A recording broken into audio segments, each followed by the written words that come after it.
j'ai de près quelques plantes sauvages comestibles.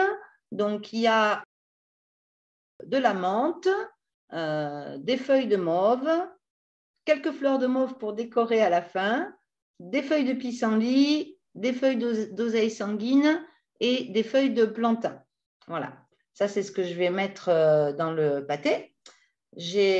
Donc, on va commencer à mettre les ingrédients directement dans un pot ou le mixeur. Alors, en fait, ça dépend. Si vous avez un mixeur qui n'est pas plongeant, vous les mettez directement dans le mixeur. Et moi, comme j'ai un mixeur plongeant, je les mets dans un pot où le mixeur plongeant rentre, puisque je n'ai plus le récipient originel. Donc, moi, je vais commencer avec les graines de tournesol qui sont encore dans l'eau, puisque l'eau, ça les réactive, en fait.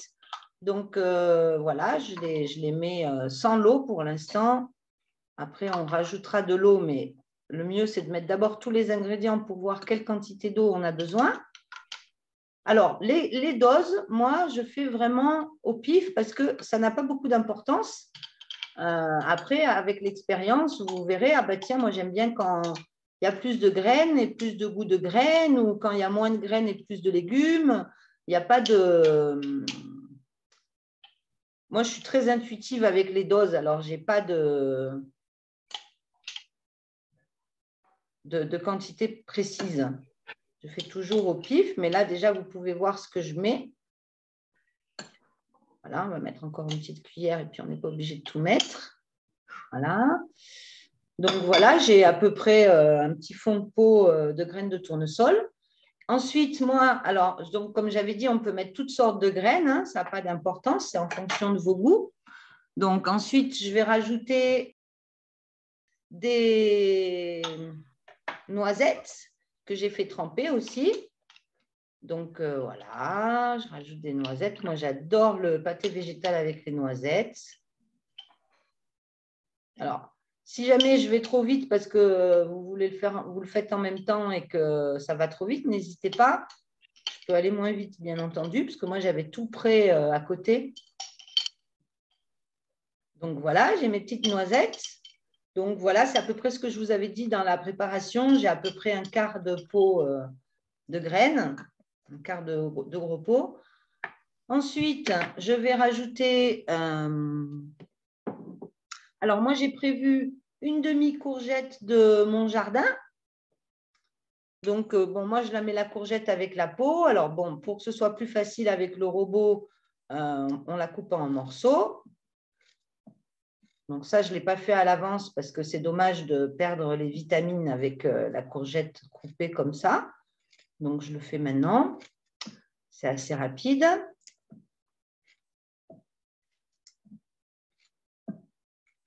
Voilà.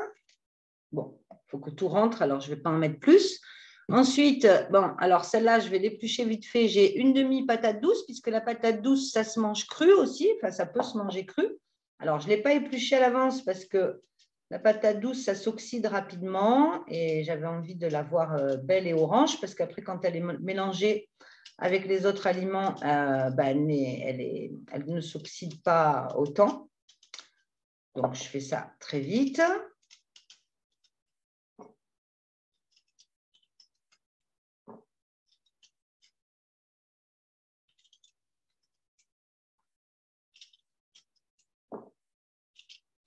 Voilà. Donc, je mets mes morceaux de patates douces que je coupe quand même un peu petits parce que sinon, après, mon robot plongeant, il a un peu de mal. Alors, pareil, c'est vrai que mon pot n'est pas si grand. Je ne vais pas en mettre trop pour avoir le temps la place de mettre les plantes sauvages aussi. Bon, après, si vous voulez en faire plus, il suffit de mettre un plus gros pot.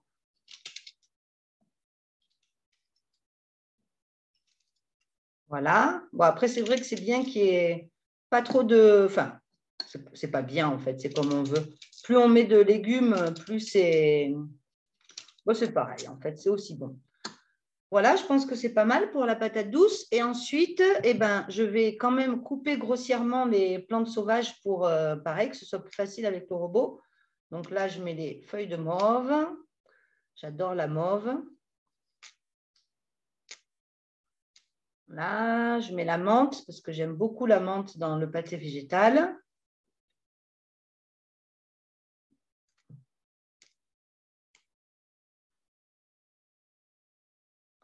Bon, la menthe, ce n'est pas la peine de trop la couper. Ah oui, j'ai aussi des feuilles de basilic. Donc, c'est pour ça, moi, je ne vais pas mettre trop d'épices, mais parce que je mets pas mal de menthe et de basilic. Donc, du pissenlit. Alors, le pissenlit peut avoir un petit goût amer, mais bon, avec tout ce qu'on met dedans, moi, j'aime beaucoup les vertus du pissenlit, en fait. Donc, Et le pissenlit, comment est-ce que tu sais quelle partie tu peux cueillir? en fait, les pissenlits, tu peux manger les feuilles. Enfin, en fait, tout est comestible dans le pissenlit.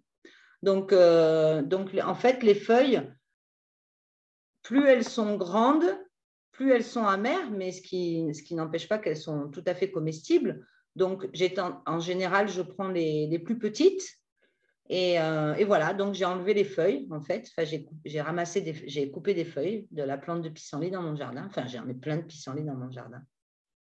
Voilà. Super, merci. Parce qu'après, tu peux aussi manger les fleurs, hein, mais les fleurs, ben, bon, moi, je trouve ça dommage de les passer au mixeur, donc tu peux les rajouter après, à la fin, pour quand tu mets une dose de pâté végétal dans une assiette, tu peux mettre quelques fleurs dessus. Moi, c'est pour ça que j'ai ramassé des fleurs de mauve pour après en mettre un petit peu dans l'assiette et puis mettre des petites fleurs de mauve dedans pour la déco. Et donc, j'ai aussi quelques feuilles de plantain.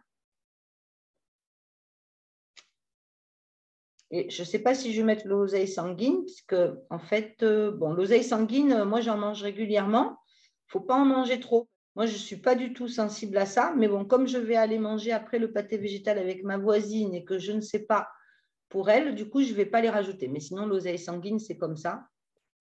C'est pour les reins, c'est pour les reins, voilà. Et donc, c'est beau, j'adore, c'est magnifique l'oseille sanguine. Voilà, je pense que c'est pas mal. Donc ensuite, eh ben, là, on voit que j'ai mes graines jusqu'à ici.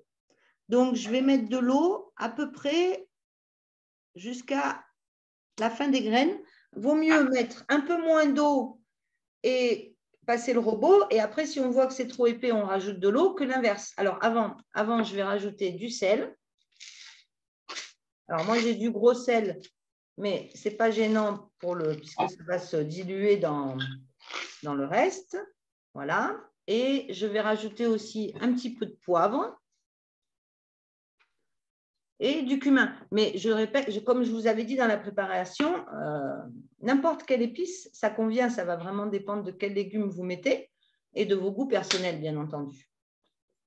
Voilà. Donc là, je vais brancher le robot. Je vais enlever le micro, le temps de passer le robot. Donc, j'enlève le micro de petites minutes. Ah oui, non, d'abord, je rajoute l'eau.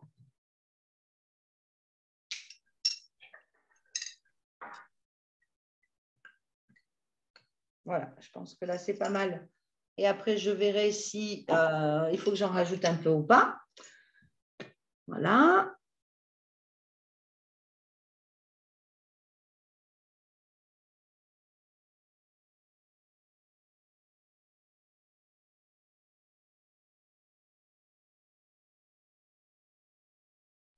Et c'est là qu'il faut passer une petite chanson.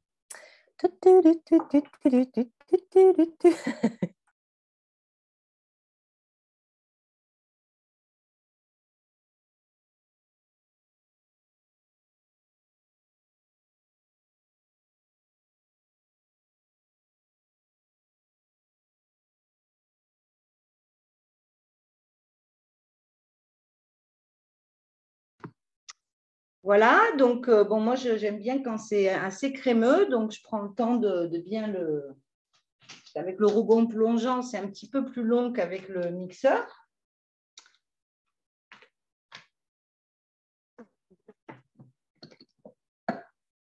Ça, je le mettrai après. Et voilà, notre petit pâté végétal. Alors, je vais enlever ça pour le mettre dans l'assiette.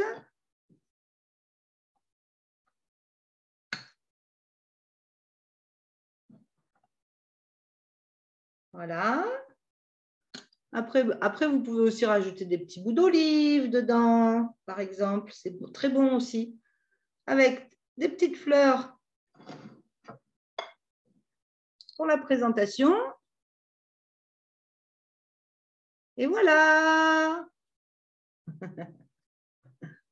Du coup, je goûte quand même. Superbe, c'est joli, avec les petites fleurs.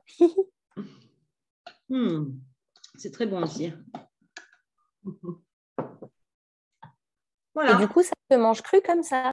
exactement. Ça se mange cru comme ça. Bien sûr, on peut faire le même type de pâtés végétaux avec des aliments cuits. Hein. C'est parce que bon, moi, je préfère manger les aliments crus le plus possible pour avoir toutes les vitamines et les minéraux. Puisque, en fait, quand tu cuis un aliment, à partir de 42 degrés, tu perds les enzymes. Alors, je ne sais pas exactement après, mais je crois que c'est 60 degrés la vitamine C.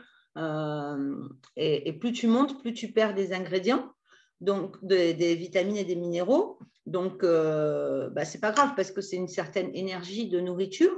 Mais c'est vrai que moi, plus je mange cru, plus je sens la différence dans mon dynamisme et dans ma force de vie, en fait. Et même par rapport à la santé, du coup, je vais mettre la caméra. Par rapport à la santé, par rapport à beaucoup de choses, en fait. Donc, moi, ça me convient vraiment. Ça me donne une énergie plus subtile aussi. Et en fait, la plupart des aliments se mangent crus aussi, à part la pomme de terre. Mais la patate douce, il n'y a aucun souci. La courge, on peut la manger crue. La plupart des légumes peuvent se manger crus, en fait. Donc voilà.